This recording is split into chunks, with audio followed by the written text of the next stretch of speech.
আমরা বাঙালিরা আসলে সাধারণ রান্নাবান্নাই বেশি পছন্দ করি, সেটাই তৃপ্তি নিয়ে আমরা খেতে পারি। আর এরকম খাবারই সবারই মোটামুটি পছন্দ। আসসালামু আলাইকুম মাই ইউটিউব ফ্যামিলি, সুন্দর দিনের নতুন আরেকটি ভিডিও নিয়ে আমি চলে আসলাম। এখানে আমি প্রথমে আমার রান্না দিয়ে শুরু করেছি। আজকে পুরো ভিডিওটাই থাকবে বিভিন্ন রান্না, ভর্তা, এগুলা দিয়েই। আসলে সব সময় তো আর অন্য ধরনের কাজ থাকে না, তো আজকে যে বিশেষ রান্না বান্না করছি সেরকম না, তবে সাধারণ রান্না বান্না খেতে খুব মজা।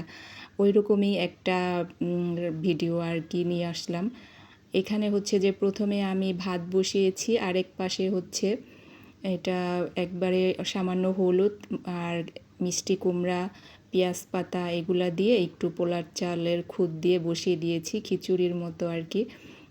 অত পাতলা হবে না, মানে ভুনা খিচুড়ির মতোই হবে আর কি। আর এদিকে খিচুড়ির হাঁড়ির নিচেই দেখেন একেবারে চিকন চিকন যে বেগুনগুলো ছিল না, সেগুলো আমি পোড়া দিয়ে রেখেছিলাম। সুন্দর একবারে পোড়া হয়ে গেছে। আর বেগুন ভর্তা হচ্ছে যে আমার পুড়ে ভর্তা করলেই বেশি ভালো লাগে, একটা পোড়া পোড়া যে স্মেল আসে না, সেটা খুব ভালো লাগে এই ঘ্রাণটা। আর ভেজে বা অন্যভাবেও করা যায়, তো সেটার থেকে আমার মনে হয় পুড়লেই আমার বেশি ভালো লাগে। তো আমি যদি সম্ভব হয় বেশিরভাগ সময় দেখা যায় আমি পুড়েই ভর্তা বানাই।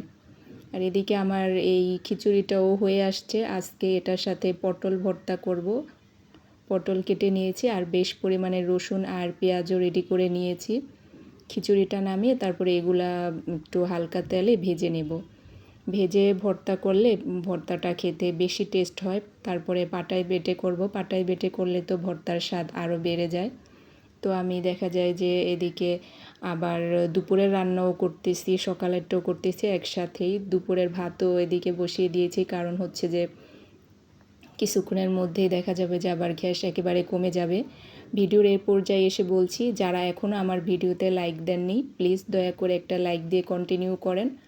আর আমার ভিডিও যদি আরও দেখতে চান তাহলে অবশ্যই আমার চ্যানেলটাকে সাবস্ক্রাইব করে পাশের অল বাটনে ক্লিক করে রাখবেন। এটা হচ্ছে পেঁপে ভাজি, আর এই পেঁপেটা হচ্ছে আমাদের ছাদের গাছের। এখানে কিন্তু একটা পেঁপে না, ছোট ছোট 3টা পেঁপে আমি কেটে ভাজি করেছি। এদিকে আমার ভাত হয়ে গেছে, এখন হচ্ছে যে আমি পটল আর রসুন পেঁয়াজ টেলে নিব। এটা আসলে ভালো করে ভাজা ভাজা করে তারপরে ভর্তা করব। পটলটা প্রায় 80% ভাজা হওয়ার পরে তারপরে আমি হচ্ছে যে এখানে রসুন আর পেঁয়াজ দিয়ে দিয়েছি। আর এদিকে বেগুনটাও রেডি করে নিয়েছি। বেগুনের উপরের চামড়াটা করে তারপরে ওটাকে একটু ভালো করে চেক করে নিয়েছি, আবার অনেক সময় তো পোকা থাকে, তো সেটা করে তারপরে কেটে ছোট ছোট করে নিয়েছি। আর আমি এটা কাঁচা মরিচ আর কাঁচা পেঁয়াজ দিয়েই করব, এভাবেই আমার ভালো লাগে। তবে ধনিয়া পাতা থাকলে আরও ভালো হতো। আর এদিকে হচ্ছে যে অল্প একটু কালো জিরাও ভর্তা করব। কালো জিরাটা একটু হালকা টেলে নেব এখন, তারপরে একসাথে পাটায় বেটে দুইটা একসাথেই ভর্তা করে নেব। আসলে আমরা তো সবাই জানি কিভাবে করতে হয়, আর এটা তো আর ডিটেলসে সেভাবে কিছু নেই। তারপরে হচ্ছে যে এখন আমি ভাতটা হয়ে গেছে, ভাতটা আমি দেখা যায় ঠিকা দেওয়ার পরে আবার একটু চুলায় দিয়ে একটু দিয়ে রাখি, যাতে নিচে এই ঘামায়া যে একটা নিচের ভাতটা পানি পানি হয় না, সেরকম আর হয় না একটু চুলায় তাপ দিয়ে নিলে। এদিকে আমার ভাজিটাও প্রায় হয়ে আসছে। ভাজিটায় আমি প্রথমে একটু যে জিরা দিয়েছি, তারপরে শুকনো মরিচ দিয়েছি। শুকনো মরিচ দিলে ভাজিতে একটু অন্যরকম ঘ্রাণ আসে। তো হয়ে গেছে, এখন আমি এটা নামিয়ে নেব, তারপরে হচ্ছে যে মাছ বসিয়ে দেবো এরপরেই। আসলে এভাবে একটার পর একটা করে নিচ্ছি, কারণ অটোমেটিক দেখা যায় যে ইদানিং মাঝে কয়েকদিন এত বেশি ডিস্টার্ব করেনি। গ্যাসের সমস্যা ছিল, কিন্তু এখন অনেক বেশি ডিস্টার্ব করতেছে। আর এটা প্রতিদিন না, মাঝে মাঝে দেখা যায় একেবারেই থাকে না, একবারে খুব ভোরে এই গ্যাস একবারে কমে যায়।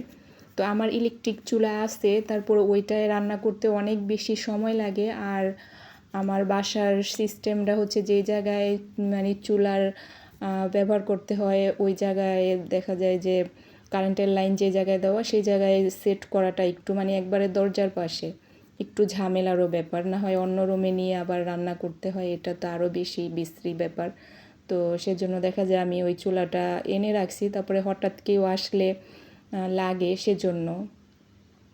যখন বাসায় ননদরা বা সবাই আসে তখন তো আর এভাবে এত ভোরে করা যায় না, আর এত আইটেম তো একসাথে করা যায় না, তখন আসলে হয়। আর রাইস কুকারও আছে, সেটাও আমার ইউজ করা হয় না। এমনিতে যে আমাদের লাইনের গ্যাস, সেজন্য অত কিছু ব্যবহার করা হয় না। যারা সিলিন্ডার গ্যাস ব্যবহার করে তারা অনেক কিছু ইলেকট্রিক ব্যবহার করে। তো আমাদের যেহেতু লাইনের গ্যাস, তারপর হচ্ছে কাঠ দিয়ে সব দিক দিয়ে সুবিধা হয়েছে, কিন্তু গ্যাসটা ইদানিং অনেক বেশি ডিস্টার্ব করছে, যে সকালবেলায় চলে যায় আর কি। এটার জন্যে এই প্রবলেম। তো মাঝে মাঝে যদি গরুর মাংস বা এই রাতে রান্না করে রাখবো, মনে হয় যে এখন যেরকম হচ্ছে যে রাতেই প্রায় সময় মনে হয় রান্না করে রাখলে ভালো হবে, এরকম হচ্ছে ব্যাপার। এদিকে আমি দেখাচ্ছিলাম যে আমি পোয়া মাছ দিয়ে ধুন্দুল দিয়ে রান্না করব। মশলা কষিয়ে নিয়েছি, এখন মাছটা কষিয়ে তারপরে উঠাইয়া ধুন্দুলটা কষায় তারপরে আবার দিব।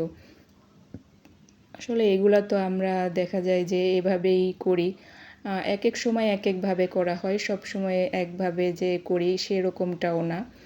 এদিকে আমি এই মাছটা তো নরম, এর জন্য ওইভাবে আর নাড়া দিচ্ছিলাম না, ওই কড়াইয়ের ধরেই একটু ঝাঁকিয়ে নিচ্ছিলাম আর কি। তারপরে হচ্ছে পাটা ভালোভাবে ক্লিন করে ভর্তা বানাবো এখন। আর খিচুড়ির সাথে তো ডিম ভাজা না হলে আবার ভালো লাগবে না, আর আমার হাজব্যান্ড ডিম ভাজাটা বেশি পছন্দ করে, সে দেখা যাবে ভর্তা সেভাবে খায় না।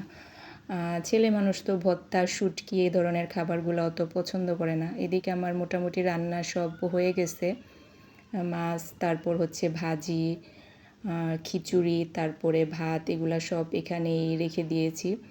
আর ওদিকে হচ্ছে যে ভর্তাটা এখন করে নেব।